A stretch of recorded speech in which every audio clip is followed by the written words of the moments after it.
ಗೋವಾದ ನೈಟ್ ಪಾರ್ಟಿಯ ಕ್ಲಬ್ ಸಾವಿನ ಮನೆಯಾಗುತ್ತದೆ. ನೋಡುತ್ತಿದ್ದಂತೆ 25 ಜನರ ಪ್ರಾಣ ಹಾರಿ ಹೋಗುತ್ತದೆ. ಏನಿದು ಗೋವಾ ಕ್ಲಬ್ನ ಅಗ್ನಿ ದುರಂತ? ನಮಸ್ಕಾರ ವೀಕ್ಷಕರೇ, ಎಲ್ಲರಿಗೂ ಇನ್ಫಾರ್ಮೇಶನ್ DK77 ಯೂಟ್ಯೂಬ್ ಚಾನಲ್ಗೆ ಸುಸ್ವಾಗತ. ವೀಕ್ಷಕರೇ, ಉತ್ತರ ಗೋವಾದ ಅರ್ಪೋರಾದಲ್ಲಿರುವ ಫೇಮಸ್ ಕ್ಲಬ್ ಬರ್ಚ್ ಬೈ ರೋಮಿಯೋಲೆನ್ನಲ್ಲಿ ವೀಕೆಂಡ್ ಪಾರ್ಟಿಯಲ್ಲಿ ಸಂಭ್ರಮದಿಂದ ಇರುವ ಜನರಿಗೆ ರಾತ್ರಿ ಕಾದಿತ್ತು ದುರಂತ ಅಂತ್ಯ. ಏಕಾಏಕಿ ಸಿಲಿಂಡರ್ ಸ್ಫೋಟಗೊಂಡು ಇಡೀ ಕ್ಲಬ್ ಬೆಂಕಿಗೆ ಆಹುತಿಯಾಗುತ್ತದೆ. ಸಂಭ್ರಮದ ಮನೆಯಾಗಿದ್ದ ಕ್ಲಬ್ ದಿಢೀರನೆ ಸಾವಿನ ಮನೆಯಾಗುತ್ತದೆ. ವೀಕ್ಷಕರೇ, ಆ ಘೋರ ದುರಂತದಲ್ಲಿ ಬರೋಬ್ಬರಿ 25 ಜನರು ತಮ್ಮ ಪ್ರಾಣವನ್ನು ಕಳೆದುಕೊಳ್ಳುತ್ತಾರೆ. ಪ್ರಾಣವನ್ನು ಕಳೆದುಕೊಂಡವರಲ್ಲಿ ಪ್ರವಾಸಿಗರು ಮತ್ತು ಕ್ಲಬ್ನ ಸಿಬ್ಬಂದಿಗಳೇ ಹೆಚ್ಚಿರುತ್ತಾರೆ. ವೀಕ್ಷಕರೇ, ಈ ಘಟನೆಯನ್ನ ಇನ್ನೂ ಸ್ವಲ್ಪ ಆಳವಾಗಿ ನೋಡುವುದಾದರೆ ಕ್ಲಬ್ನಲ್ಲಿ 300ಕ್ಕೂ ಹೆಚ್ಚು ಜನರು ಇರುತ್ತಾರೆ. ಎಲ್ಲರೂ ಸಂಭ್ರಮದಲ್ಲಿ ತೇಲಾಡುತ್ತಿರುವಾಗ ದಿಢೀರನೆ ಕ್ಲಬ್ ಹೊಗೆಯಿಂದ ತುಂಬಿಕೊಳ್ಳುತ್ತದೆ. ಕಣ್ಣಿಗೆ ಕಾಣದಷ್ಟು ಕತ್ತಲೆ ಆವರಿಸಿಕೊಳ್ಳುತ್ತದೆ. ಜನರು ಓಡಾಡುತ್ತಾ ಕೂಗಾಡಲಿಕ್ಕೆ ಶುರು ಮಾಡುತ್ತಾರೆ. ಸಂಭ್ರಮದ ವಾತಾವರಣ ಕ್ಷಣದಲ್ಲಿಯೇ ನರಳಾಟವಾಗಿ ಬದಲಾಗುತ್ತೆ.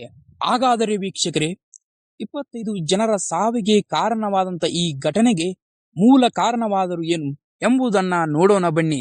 ತನಿಖಾ ಅಧಿಕಾರಿಗಳ ಪ್ರಾಥಮಿಕ ಹೇಳಿಕೆಯ ಪ್ರಕಾರ ಲೀಗಲ್ ಪರ್ಮಿಷನ್ ಇಲ್ಲದ ಪೈರೋಟೆಕ್ನಿಕ್ಸ್, ಶಾರ್ಟ್ ಸರ್ಕ್ಯೂಟ್ನ ಸಾಧ್ಯತೆ, ತಪ್ಪಾದ ಎಲೆಕ್ಟ್ರಿಕಲ್ ಲೋಡ್, ಅಗ್ನಿ ಸುರಕ್ಷತಾ ನಿಯಮದ ಉಲ್ಲಂಘನೆ, ಕ್ಲಬ್ನಲ್ಲಿ ಫೈರ್ ಎಕ್ಸಿಟ್ ದಾರಿಗೆ ಅಡ್ಡಿ ಇರುವುದು, ಕೆಲವು ಬಾಗಿಲುಗಳು ಲಾಕ್ ಆಗಿದ್ದವು ಎಂಬ ಈ ಎಲ್ಲ ಆರೋಪಗಳು ದುರಂತಕ್ಕೆ ಕಾರಣವಾಗಿದೆ ಎಂದು ಹೇಳಲಾಗಿದೆ.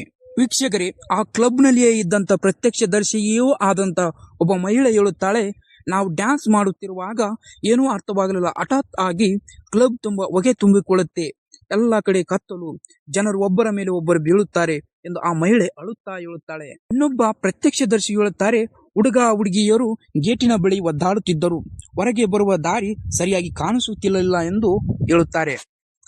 ಇನ್ನು ಈ ಘಟನೆಯ ಕುರಿತಾಗಿ ಪ್ರತಿಕ್ರಿಯಿಸಿರುವ ಗೋವಾದ ಸಿಎಂ ಈ ಘಟನೆಯನ್ನ ತನಿಖೆ ಮಾಡಲು ಸಮಿತಿಯನ್ನ ರಚಿಸಿರುವುದಾಗಿ ಹೇಳಿದ್ದಾರೆ. ವೀಕ್ಷಕರೇ, ಈ ಘಟನೆ ಗೋವಾ ನೈಟ್ ಲೈಫ್ ಸುರಕ್ಷತೆಯ ಬಗ್ಗೆ ಹೊಸ ಚರ್ಚೆಯನ್ನು ರಾಷ್ಟ್ರ ಮಟ್ಟದಲ್ಲಿ ಶುರು ಮಾಡಿದೆ. ವೀಕ್ಷಕರೇ, ಈ ಒಂದೇ ಘಟನೆ ಅಲ್ಲ, ಕಳೆದ ಕೆಲವು ವರ್ಷಗಳಲ್ಲಿ ಮುಂಬೈ, ದೆಹಲಿ, ಹೈದರಾಬಾದ್, ಬೆಂಗಳೂರು ಈ ಎಲ್ಲಾ ನಗರಗಳಲ್ಲಿ ಫೈರ್ ಸೇಫ್ಟಿ ಉಲ್ಲಂಘನೆ ಪ್ರಕರಣಗಳು ಹೆಚ್ಚಾಗುತ್ತಲೇ ಇವೆ. ಇದು ರಾಷ್ಟ್ರಾದ್ಯಂತ ಒಂದು ದೊಡ್ಡ ಎಚ್ಚರಿಕೆಯ ಸಂಕೇತವಾಗಿದೆ. ಇಷ್ಟು ಈ ಘಟನೆಯ ಕುರಿತಾಗಿರುವ ಮಾಹಿತಿಯಾಗಿದೆ. ವೀಕ್ಷಕರೇ, ಈ ಮಾಹಿತಿಯು ನಿಮಗೆ ಇಷ್ಟವಾಗಿದ್ದರೆ ಲೈಕ್ ಮಾಡಿ, ಶೇರ್ ಮಾಡಿ. ಮುಂದಿನ ವಿಡಿಯೋದಲ್ಲಿ ಮತ್ತೊಂದು ಮಾಹಿತಿಯೊಂದಿಗೆ ಭೇಟಿಯಾಗುತ್ತೇನೆ. ನಮಸ್ಕಾರ.